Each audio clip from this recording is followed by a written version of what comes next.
Political Beatdown. I'm Ben Meiselas, joined by Michael Cohen. Folks, things are getting real. Like minutes before we went live, that's why it took us about 2 minutes a little bit later to start this thing than usual. Some breaking news coming over our desks right now. We've got news right now that Judge Chutkin has just endorsed a set of jury procedures that includes beginning the jury selection process in the Washington, D.C.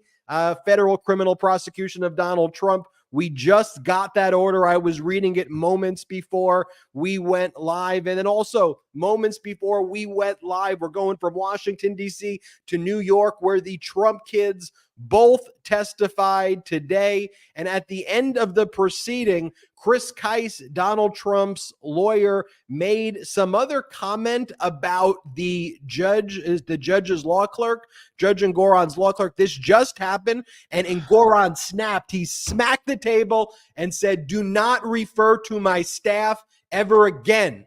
She is a civil servant, and sometimes I think there is a bit of misogyny going over there when you keep on referring to my female principal law clerk." The fireworks just moments ago before we went live. I wanted to make sure I was able to report on that. So apologies for being 2 minutes late, everyone. But Michael Cohen, a lot going down indeed across the country.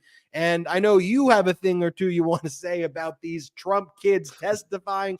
I would say disastrous would be an understatement for their Yeah, understatement is absolutely right. You know, what's crazy is they're not now going to be able to turn around and to say, oh, he was referring to Michael Cohen. He's referring. It just goes to show you the crazy thing. How many times when I was on that stand did Chris Kise turn around and call me a perjurer, a liar, a serial liar? Truth be told, they're all fucked up, all three of them, to be honest with you. But Chris Kise is the worst of them all because he's actually the only one out of the three who actually has legitimate experience to be sitting at that table. And for whatever the reason is, what is he doing? He's playing to a party of one. Nothing would make me happier than to see Engoron sanction that scumbag.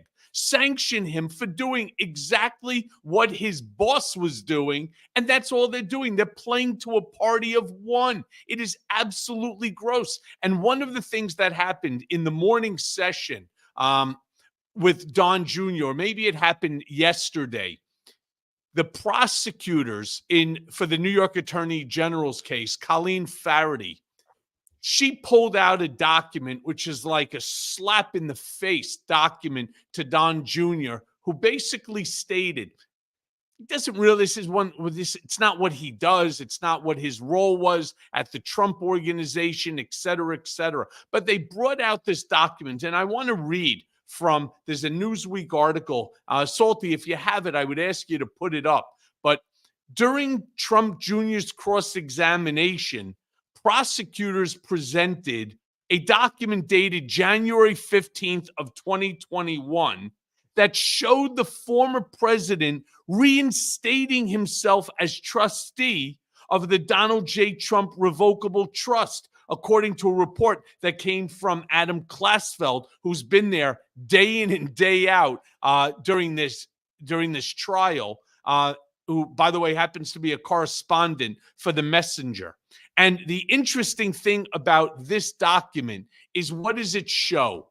It shows that Donald Trump clearly knew that he lost the election because as president, he could not be operating his company, which now was in the control over by the revocable trust. So this then goes ahead and it destroys the entire series of lies that they kept putting out there, that Donald thought that he won the election. He was going to fight in order to prove that he had won the election. Instead, he basically knew that he had lost, wanted to take back over his company because what else did he have left, right?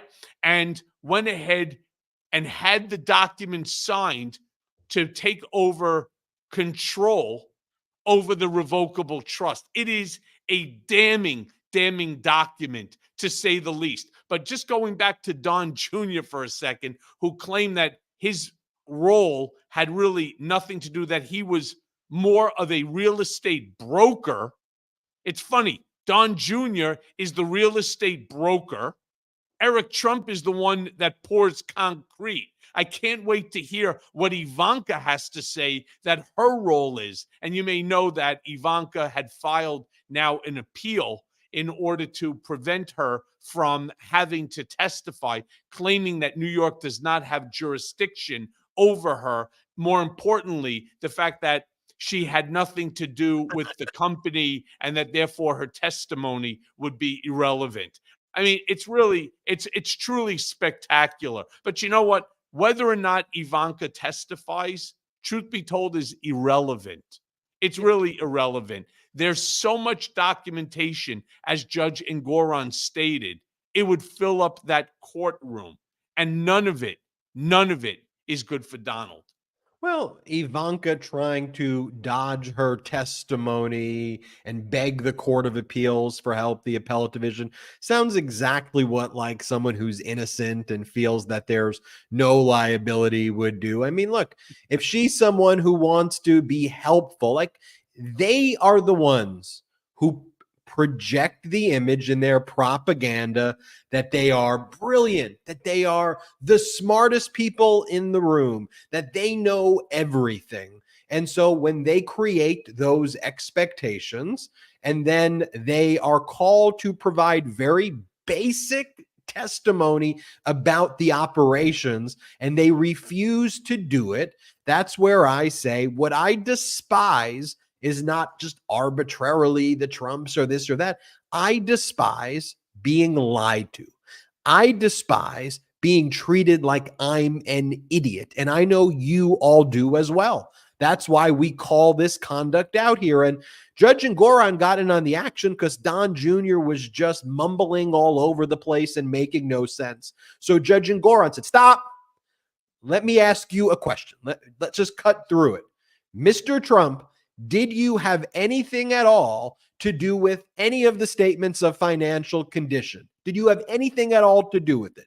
Don Jr.'s response, no, I did not, Your Honor. Okay, then Engoron goes to the New York Attorney General lawyer. Proceed with your questioning. All right, Mr. Trump, I'd like to show you the certification to Deutsche Bank that you signed on October 31, 2017. Mr. Trump, is that your signature right there? Yes, it is. And you signed the certification intending that the bank would rely on it. Did you not? Well, I don't know. It's a simple yes or no, Mr. Trump. Yes or no. Did you sign the certification that attached to it the statements of financial condition, which you claim you have no knowledge of because you believed that the banks were going to rely on it? Well, I assume the banks were going to perform their due diligence. Mr. Trump, what is it that you said there? Can you please read it for the court right now? Well, the foregoing presents fairly in all material respects the financial condition of the guarantor at the period presented. So you certified that these were accurate. Did you not? Well, I'm sure I've signed dozens of these in my time as trustees. Dozens? Okay, let's go through them. 2018, 2019, 2020. Did you sign certification saying that all of these statements were accurate, Don Jr.? Did you sign all of them saying that they were accurate? Don Jr.'s response, rinse and repeat, rinse and repeat. No further questions, Your Honor. Think about that, Cohen, how that testimony went right there. Boom. There's Boom. no other way to describe it. It's a boom moment. I mean, look, when you're dealing with like the Alina Habbas of the world that think that they're going to slam you by, creating a single question, yes or no, and therefore that's it. It's like if any of you remember, there used to be a show called like Matlock or Ironside, where it would always come down to that last question, and then boom, it changes the entire outcome. They don't have that. Look at the way that the questions were posed to Don Jr. Look at the questions that Judge Engoron asked in order to create clarity for what's going on here. These questions did not allow Don Jr. under any circumstance, regardless of who's listening. I don't care if you are the biggest MAGA moron with 4 teeth and 3 fucking brain cells. It makes no difference to me. You listen to these questions and then you listen to the answer. There is no conclusion other than the fact that he knew of the statements of financial condition. Plain and simple. He happens to be a defendant. He is a co-defendant in this New York Attorney General case. He is listed up there with Daddy. He's listed there with dopey brother Eric. He is not listed there with Ivanka because at the time that they have this during the time period, Ivanka was special advisor or senior advisor to the president, right? Doing whatever the hell it was that she was doing, mostly posting pictures on Instagram of her with her kids at the White House and so on. I mean, yay, fucking fabulous that we should all be paying for that. But put that shit aside anyway. There are a slew of people who are named as co-defendants, including Don Jr. and Eric. Now, it's comical that they held titles of executive vice presidents. Both Don, Ivanka, and Eric had the same, all three of them had the same title for development. That's what they were. They were in charge of developments, yet one of them has no idea technically what he was doing. The other one, he was a broker, and he does have a broker's license that I happen to know, but that wasn't his job. They did that for whatever the hell the reasons were. And then the other brother, who actually also has his broker's license here in New York, but more importantly, he pours concrete. And I keep making fun of it because it is comical. He couldn't pour quickset. He's an idiot. This is not what he did for the company. And the fact that these are things that you can say to a court, and you don't have, for example, the prosecutors jumping up the way Chris Kaiser, Cliff Robert, and Alina Habba, screaming at the witness, which I was a little disappointed that Engoron gave them a lot of latitude to do that. I don't see anybody jumping up screaming, "You're a serial liar. You're a liar. We should bring a perjury charge." I do hope to God that they do. I do hope that they finally bring a perjury charge. These two are sitting in the witness stand under the penalties of perjury because they took the same oath that I did to tell the truth, the whole truth, and nothing but the truth. And what did they do? The same thing that dirtbag Daddy did, and that was lie to the judge immediately. It didn't take Donald more than a minute before which he lied to the judge. And it didn't take these two too much time either before they lied to the judge. There should be perjury charges brought immediately on all three of them. Plain and simple. You want to turn around and start playing, the victim? Play the victim. What they are, not victims, they're fucking liars. Michael Cohen, what do you make of the fact that Donald Trump decided he was going to show up for your testimony, but when it came to being there for his kids to testify, nowhere to be seen? Well, I think he likes me better than them. That was always, the sort of rumor around the office that he enjoyed hanging out with me a lot more than he did, hanging out with his kids. And obviously, because of that close relationship that we have, it was like a jilted lover for him, whereby, now here I am testifying against him. So I guess he thought that by his presence in that room, it would either intimidate me or it would invoke some past feeling of loyalty and fealty to him, that maybe I wouldn't say the things that I was going to say. I don't know, but think about it this way. If it was your kid that was on the witness stand And you're talking about a case that could potentially destroy your company. It's already going to be shut down. The question, of course, again becomes how much money is the attorney general going to ask for? How much is Judge Engoron going to award as it relates to disgorgement based upon the actions of the Trump, the kids, the Trump organization? They had, before me, they had someone on the stand, or it could have been after. No, I think it was before me. They had someone take the stand who was a expert in disgorgement numbers. And according to this individual, just insurance alone, that the amount of disgorgement, the amount of money that they deprived insurance brokers, carriers, etc., over the years in question amounted to, I think it was $147 million. So figure, just round it to $150 million. Now, mind you, does that get tacked on to the 250 that Tish James is looking for? Is it part of the 250 million?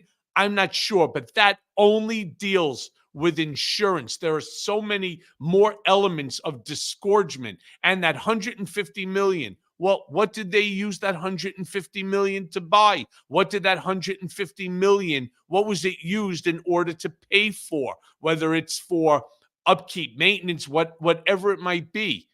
Those assets that are obtained with the proceeds of the illegally gotten gains, the disgorgement, is now taken because it becomes like a fruit of the disgorgement proceeds. And so those assets end up getting taken as well. It is a vicious financial cycle that if Judge Engoron does what I expect or I suspect that he's going to do, and I believe that the amount of disgorgement will be in excess of $600 million, that's the end of the Trump organization. Not just Trump organization's ability to operate in New York, it will be the end of the company across the board financially.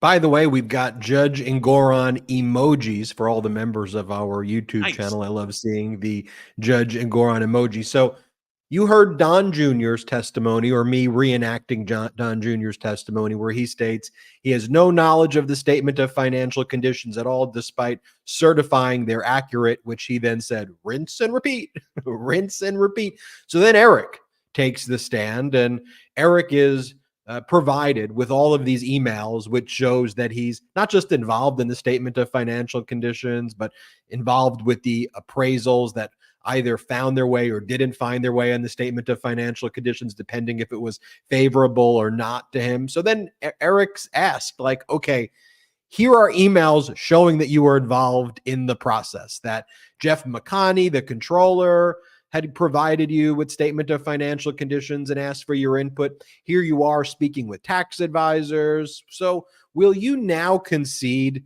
that you were well aware of your dad's statements of financial condition by the time of those emails that show that you're involved in the statement of financial conditions? Answer: no, I was not very familiar with my father's statement of financial conditions. Okay, well, Michael Cohen, what do you think is the very first thing that Donald Trump states? When I say the very first thing, I mean the very first thing when Donald Trump is asked at his deposition, so what's your role in the Trump organization? Like the first question after, what's your name? Where do you live? What's your role? Well, I don't really have a role at the Trump organization. My son, Eric, was responsible for it at all relevant time periods. And then what does Don Jr. and Eric will do? We gave this stuff to our accountant. It was all given to the accountant. And, we pay them big money, $2 million a year for them to do these sort of tasks for the company. And they blamed Donald Bender.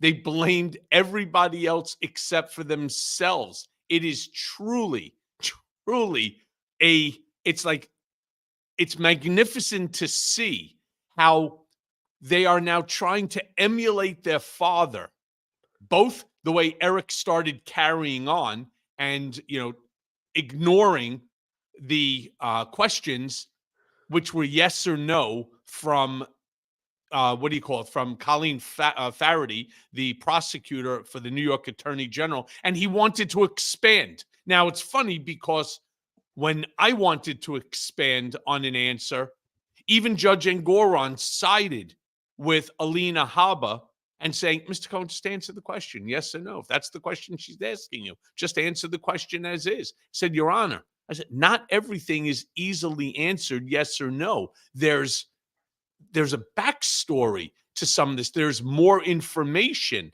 that's on there. He goes, just answer the question. It would be it would be best. That's how we'll get this case to move, to move faster. And I was like, okay, Your Honor, that's what you say. It's no problem. That's what I'll do. And that's what I did. And fortunately, again, Colleen Faraday was, she was pretty good on the redirect, asked me the questions, and the questions that she asked, of course, were not yes or no. They gave me the ability to tell the story, which I did, in terms of even explaining that Donald Trump speaks like a mob boss. He did not specifically tell me to go and inflate the statement of financial conditions. Rather, he said it in the way that he always says things. I'm not worth $5 billion.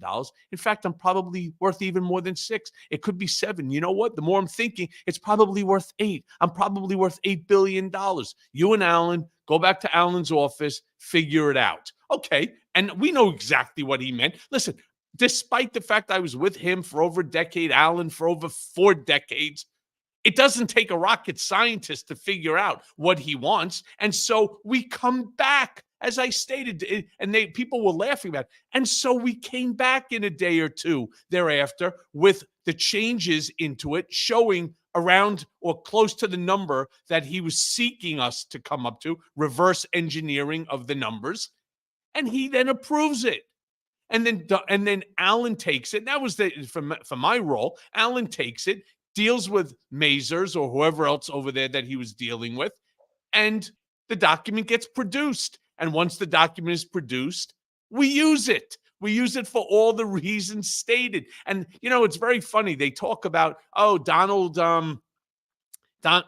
nobody lost money. There were no defaults, et cetera, et cetera. Well, I'm not really 100% certain that that's true either. For example, take a look. It may not be in the time period, but that's not true. I mean, since he was bullshitting on his statement of financial condition for many, many years, let's not forget, there were issues that took place, for example, like at Trump Tower in Chicago, right? Where, he ended up making a great deal because he was losing it, and he was also going to have to pay on a performance bond and so on. Instead of that, they went ahead and they allowed him on almost like pennies on the dollar to buy the debt from them. It was a whole group of hedge funds, including Steve Mnuchin, who ultimately became a fan favorite of Donald's and then made into the Secretary of the Treasury. I mean, it's truly amazing. The MAGA splainers, that's my term, and I'm sticking with it. This MAGA splaining to me when they go, you don't understand, Ben, the fair market value is over 5,000. It's always over 5,000% more than the appraised value. It's like, no, it's not. That's not the way it works. I understand if the fair market value in some instances are slightly higher or even somewhat significantly higher than, let's say, the property appraisal by the Palm Beach County tax assessor. Sure, not 5,000%. And also, what you are failing to state is that Donald Trump and the Trump organization were the ones who certified what the valuation was. And they had the opportunity to challenge it. And they said, because they checked the box that check the box. They checked a box that said commercial. And based on all of these historical easements that were placed on the property like Mar-a-Lago, and they got a lot of tax benefits from that. That is why the valuation that Trump argued for was under $27 million. So enough with the MAGA splaining. Also, if you are the leader of a powerful international corporation. Okay, if that's the Halloween costume that Eric and Don Jr. want to dress up as, Fortune 500 people, and they care so much what Forbes magazine says. Okay, I'm following you here. So they're the leader of a powerful multinational organization, which, by the way, Trump organization is it? I don't know. Don't you think they should know some basic stuff? Like, shouldn't Don Jr. know that he has a power of attorney document and know that he signed a power of attorney? And at the most basic level, recognizing a document that makes him a co-trustee. We could get into what his powers are, which he didn't fully know either. But don't you think you'd recognize that document? Don't you think Eric would look at the statement of financial conditions? I get that Fortune 500 CEOs, which they are not, but I get that people rely on professionals. I used to be a litigator. That happens all the time. Yes. But you don't, if you're in a position of power, if you're an executive, you don't cede all control and play blind and go, you know what? Ben, I'm just going to that's let the not even, in all fairness, that's not even what this case is about.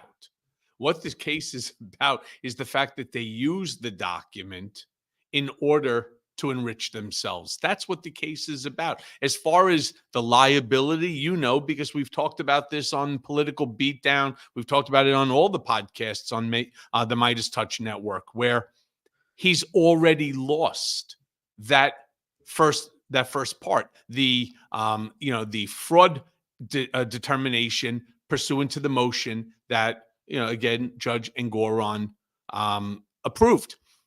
That part is over. This is now merely, once again for Donald, it is a trial for damages, plain and simple. And the biggest problem with Don Jr., with Eric, and so on, and even Alan Weisselberg in the way that they're testifying. Let me tell you how this thing panned it out. And it's easy for me to say because I've seen it happen before. Let's not forget there was the Attorney General case, the one with Trump Soho, and there was also the other case which dealt with Trump University. So here's what happens. The brain trust, and I'm talking about the lawyers, the Chris Kais, the Alina Habas, and the Cliff Robert, along with Alan Garten, who's general counsel, and maybe one or two other individuals. They're all sitting down at a table with Don Jr. and Eric. And they're coming up with, of course, questions that they're going to ask and how to stay on message. They need to answer the questions. And everybody starts throwing their 2 cents in. The problem is that you have Alina Haba, who, for whatever the reason might be, thinks that she is the new fixer, that she's the new protector of Donald Trump. And she'll do and say anything in order to give the appearance that she's protecting him. In fact, every time she opens her mouth, she puts him behind the 8 ball because it's a jury. I'm sorry, it's not a jury trial. She fucked that up already. This is a bench trial. So she is now pissing off, as Donald is, as Don Jr. is, as Eric is. They're pissing off the guy who now is making the determination on the disgorgement, on the amount of money that you are and your company and the co-defendants are going to be fined. Plain and simple. That's a really stupid strategy. Now, if you had something intelligent to say that could help to exonerate you, then by all means you should be doing it. And you should be laying that out in a foundation, whether it's on cross or a redirect, however. That's what they're supposed to do. But no, what they do, it's all performative. They're all performing to a party of one. And the question you have to ask yourself is why? Why? And I think the answer is because they already know what the outcome is going to be. They already know that they don't have the assets in order to cover the disgorgement, whether it's a baseline of 250 or it hits the numbers that I keep saying in excess of 600 million. That's probably what's going on here. And so their feeling is, all right, look, the only thing that we can do is as soon as we get the negative decision, we'll just appeal it and we'll delay as much as we can. And hopefully that Trump ends up pulling off a victory in 2024. And even I want brigaders, I really want you to hear this, because this is a thought that I was, that entered my mind very early in the morning, and I wanted to share it with you. So just imagine for a second, he gets whacked with a $600 million number.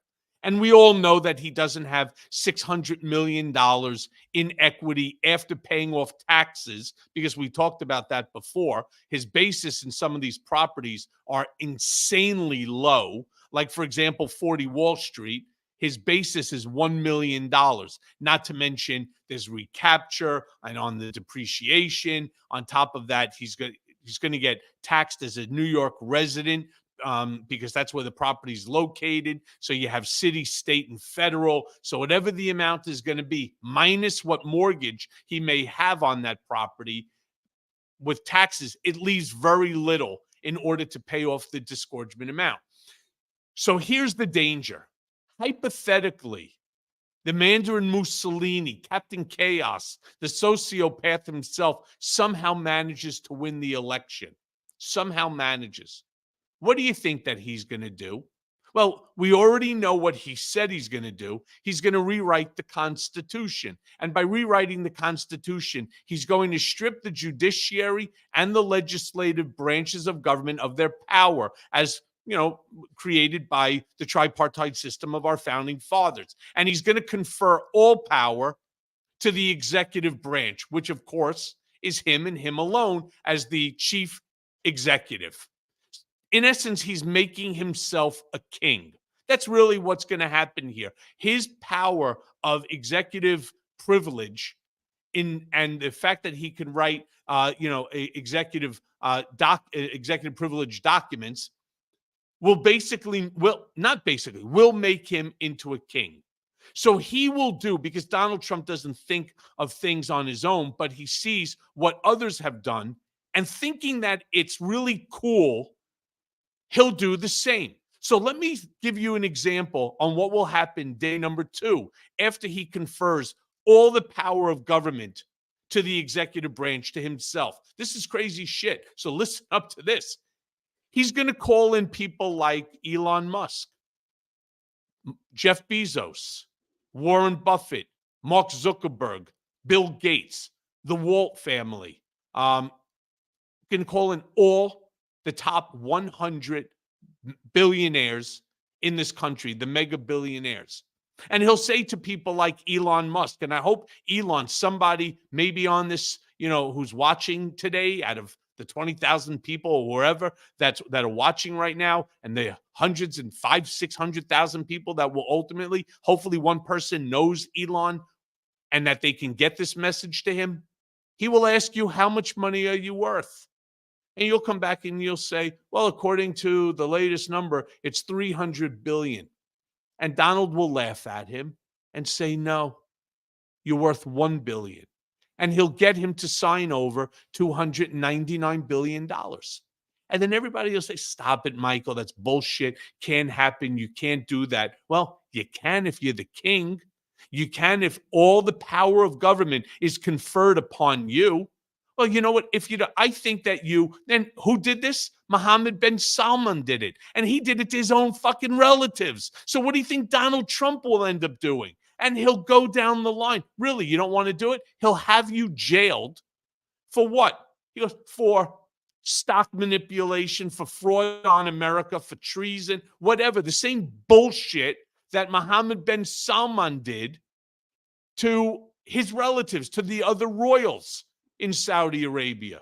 That's what he's going to do, because he's not thinking out of the box. He thought it was cool that this guy hung them by their necks until such time as they signed over what he wanted. And Donald will be the richest man in the world legitimately overnight. So he's thinking to himself at this moment, if he could win the election, it changes everything for him. He doesn't give a shit about his paltry 2 billion, 3 billion, 1 billion, whatever the number is, because he will be worth close to $1 trillion, if not more. And mark my words, I know that sounds hyperbolic and it sounds really far-fetched and so on. It's not. Not if you know Donald Trump, and if you know the way he thinks. This is the way he thinks. And this is just the beginning of the chaos that he's going to create in this country.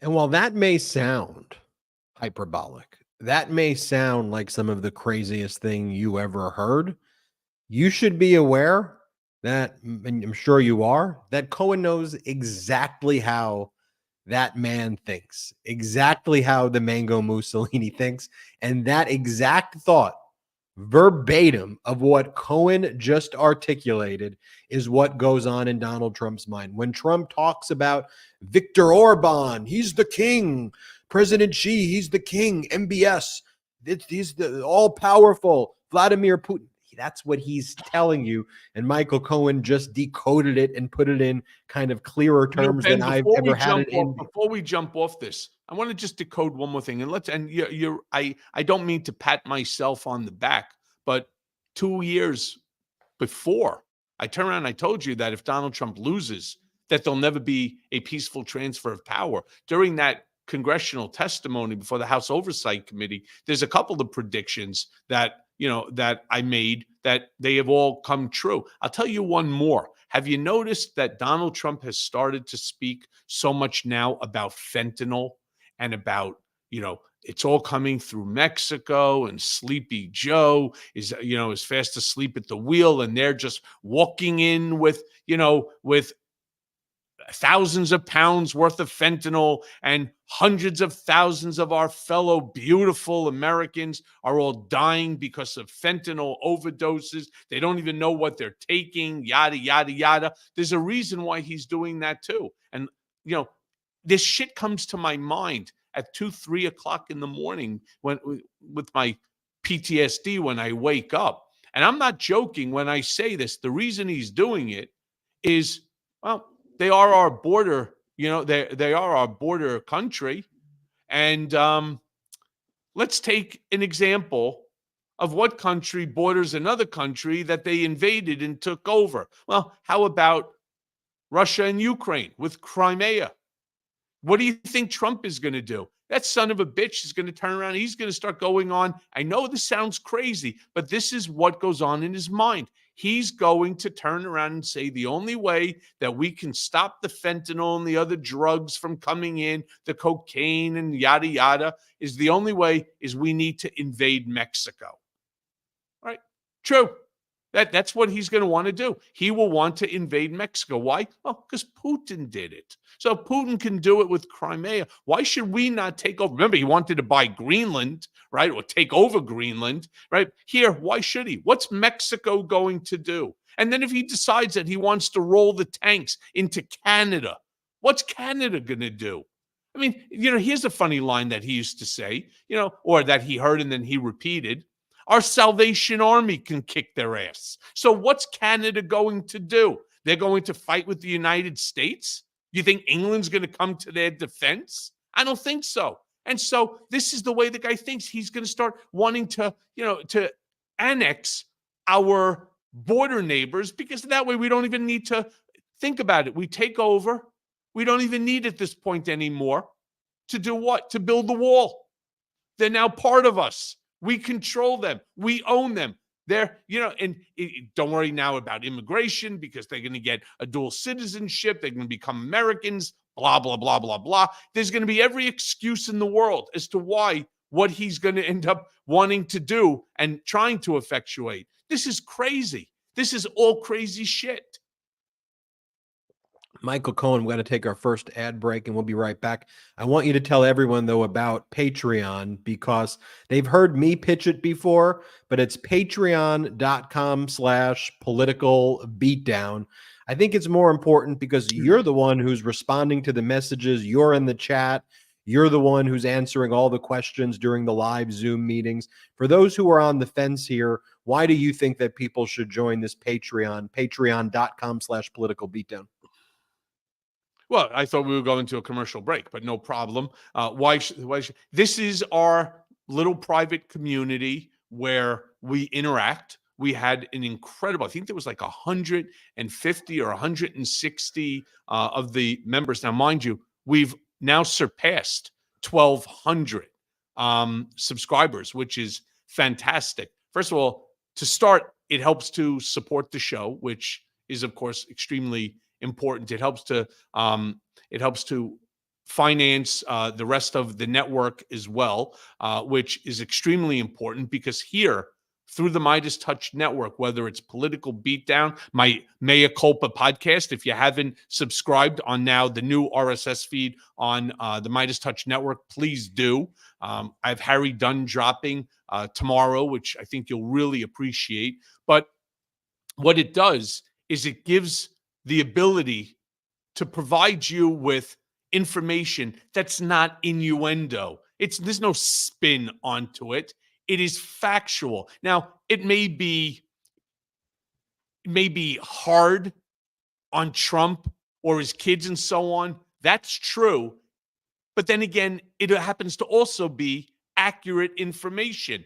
We're not doing like what, for example, Fox News or even sometimes some of the guests that come on some of the other cable networks. There's no spin here. It is factually accurate. And look what we always do. We throw up the articles. We throw up the documents. And I don't mean throw up. I mean we put up the documents to show you. Everything that we tell you, everything that we share with you is factually accurate and predicated upon documentary evidence. Ben and I, both lawyers, of course, he's still practicing. I'm disbarred, but we both have trial experience, and that's the way that you prove your case, through documentary evidence, not through hearsay. And that's too much.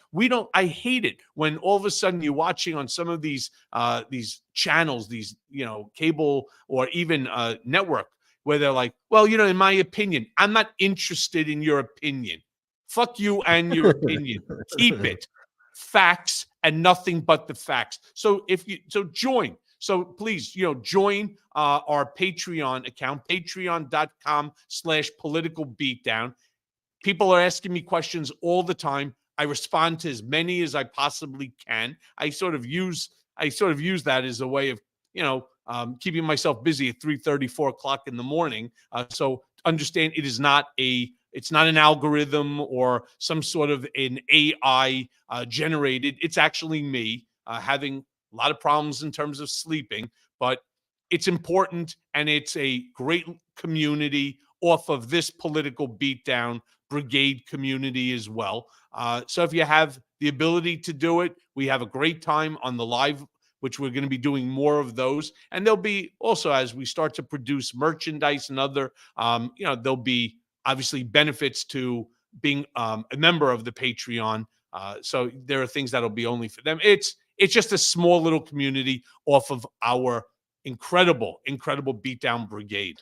I got to show you some of these videos that Trump's been making of himself and posting. These are pre-recorded videos, so he and his team ostensibly watch them and go, okay, let's put that out there. I want to show you that and more, but let's take a quick break. And now let's take a quick break to talk about our next partner, Fume. Cold turkey, it may be great on sandwiches, but there's a better way to break your bad habits. We're not talking about some weird mind voodoo from your wacky neighbor or some sketchy message board.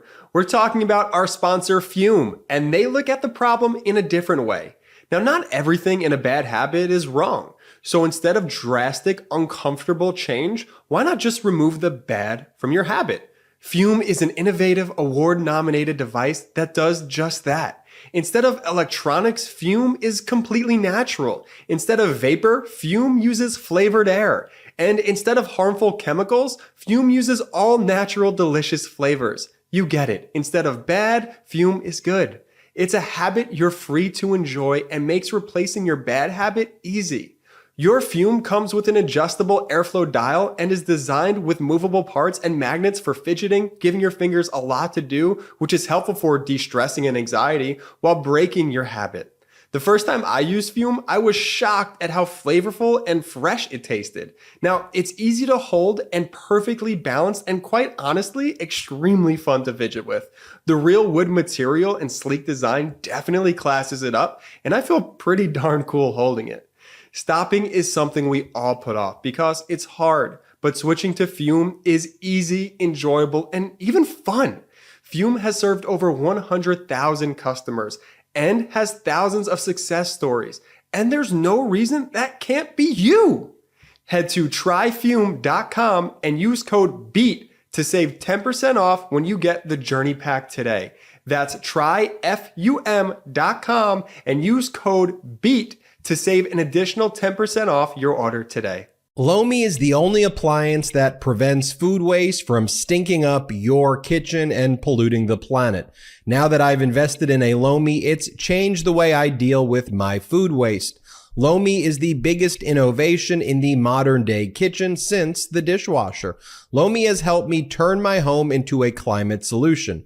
Now I can transform my organic waste into nutrient-rich Lomi earth that I can feed to my plants, lawn, or garden instead of sending it to the landfill. I can help the environment and make my life easier. In just 4 hours, Lomi transforms almost anything you eat into nutrient-rich plant food at the push of a button. It's smart, simple food recycling that fits my space perfectly. Cut the chore of doing the trash in half and eliminate bugs and odors in your kitchen. And here's the bonus. You get to feed your lawn and garden with an all-natural fertilizer that you just created out of your food scraps. All my food scraps, plant clippings, and even those leftovers I forgot in the back of the fridge can go back into my garden, helping me grow more nutritious food at home. I learned that food waste makes up a huge portion of our personal carbon footprint also. By reducing the amount of food I send to landfill, I'm helping to do my part for the planet. Whether you want to start making a positive environmental impact or just grow a beautiful garden, Lomi is perfect for you. Head to lomi.com/beat and use the promo code BEAT to get $50 off your Lomi. That's $50 off when you head to lomi.com/beat, BEAT, and use promo code BEAT at checkout. Thank you, Lomi, for sponsoring this episode. We are back. We are beat down. It's great to be here. Michael Cohen. I would normally have cut to the commercial break sooner, and special shout out to all of our pro-democracy sponsors, but you giving us that insight into what Donald Trump is thinking right now, and while some of the stuff you were saying, I was, it's easy to be like, no, that's just completely how that is how he thinks. You know exactly how he thinks. So I appreciate you sharing that with us. And this is how he thinks. These are videos that I'm about to show you, not from speeches where he blames the lights or he's doing something extemporaneous, even though he's supposed to be reading a speech. These are videos he pre-records and then says, you know what? I'm going to post that on my social media. So let me just show you a few, Cohen, and then I'll get you a reaction to kind of all of them. Here, Donald Trump says, and he posted 2 of these. I won't show you both because they're basically the same one. He goes, this is your chance to take a stand against the tyrants that support MAGA. So he's talking, he means to say something, but he calls MAGA tyrants. Here, play this clip. This is your chance to take a stand against tyrants that support the one and only movement that can save our country and make America great again. That's a pre-recorded video. Here, Donald Trump. Could you imagine none of the idiots that are working for him, from the Dan Scavinos all the way to the, to the Steve Millers and so on, not one of them caught that. Can you imagine? I can't imagine, because the issue is MAGA equals fascism plus idiocracy.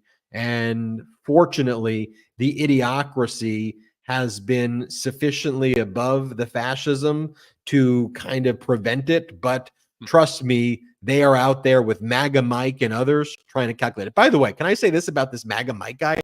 I don't want to lose this thought.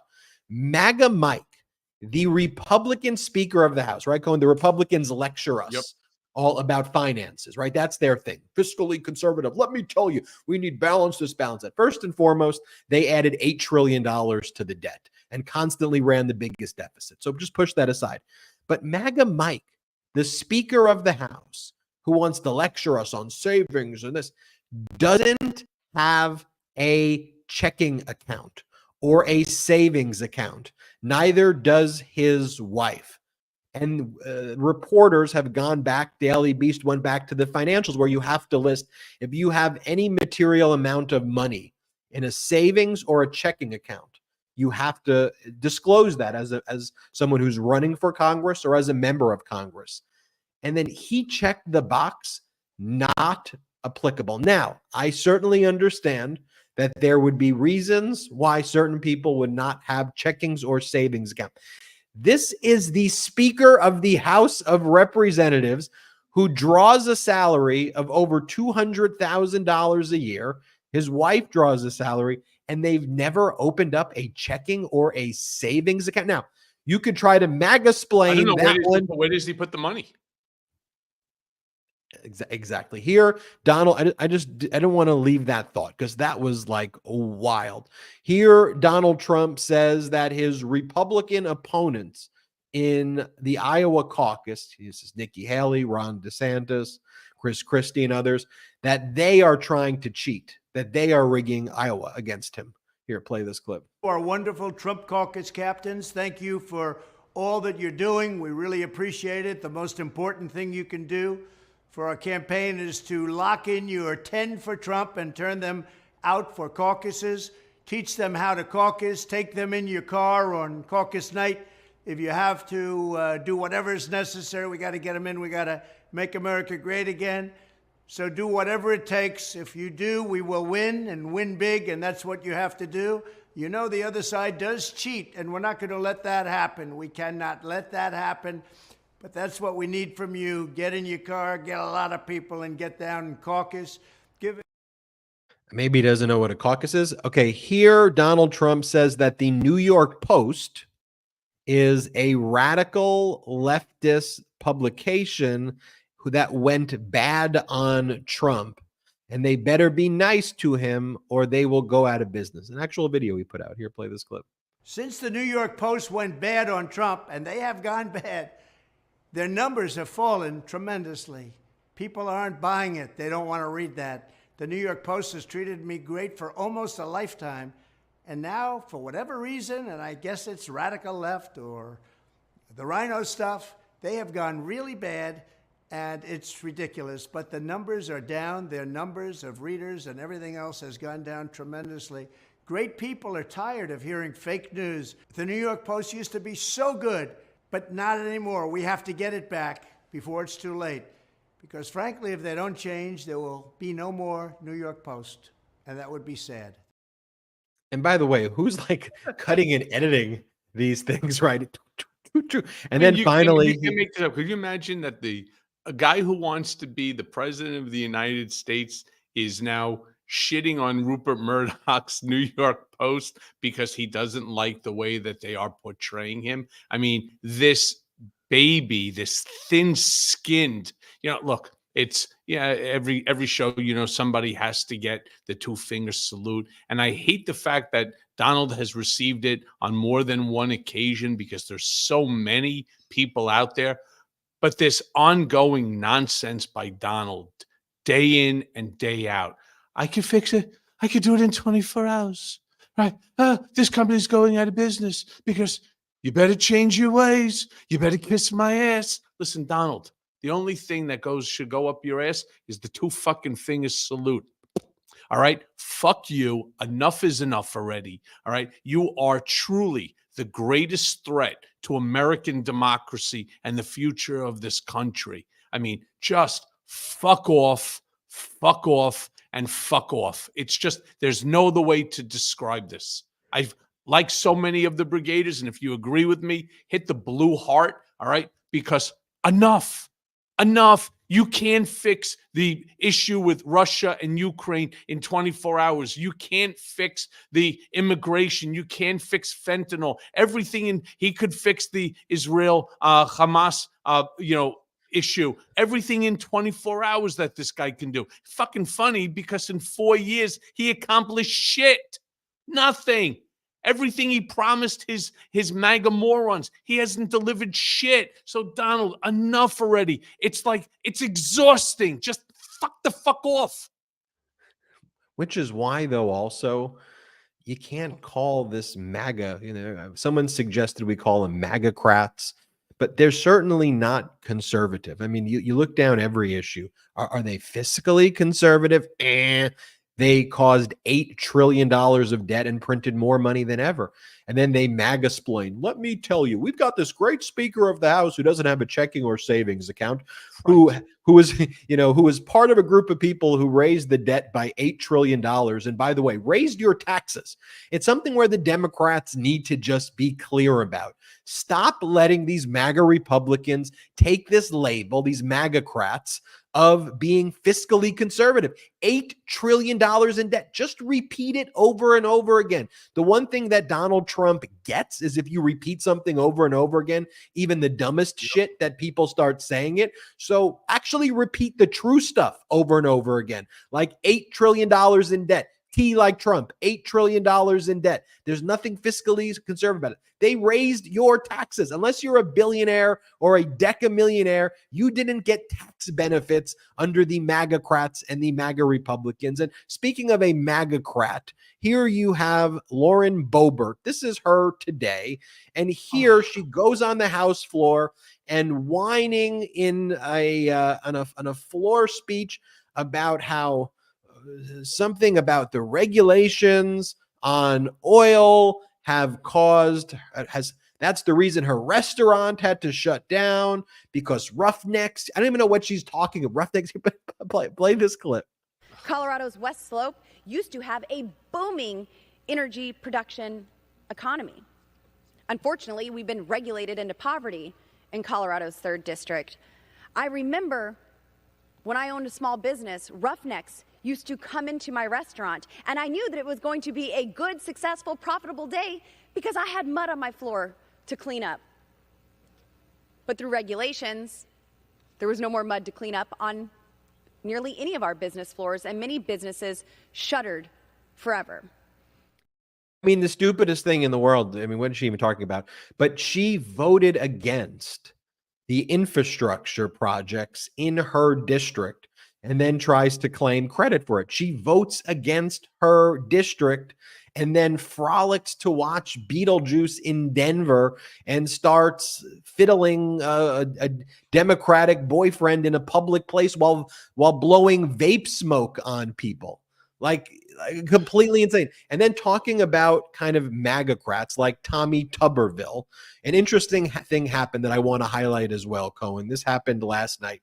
So the other Republicans in the Senate, they show up to try to go do a one-by-one vote on the members of our military that Tommy Tuberville is holding up, right? He's blocking it. A single senator has the power to block consent votes. If you object to it, then you have to go through unanimous consent. That's only because of the numbers. That's all that it's about. It's not that anyone could stop it. It's because it's so close in terms of vote. Well, any one person can stop by objecting a unanimous voice vote consent. And then you have to go through a process of working it through a committee, putting individual hearings, which would take up the entire year. So that's what Tommy Tuberville is trying to do. So here is a Republican Senator Sullivan on Tuberville's attacks against the U.S. military, where Tuberville says the military is too woke for him and that's one of the reasons he's not allowing for there to be promotions of members of the military. This is a Republican right now talking about Tommy Tuberville in Alabama. Play this clip.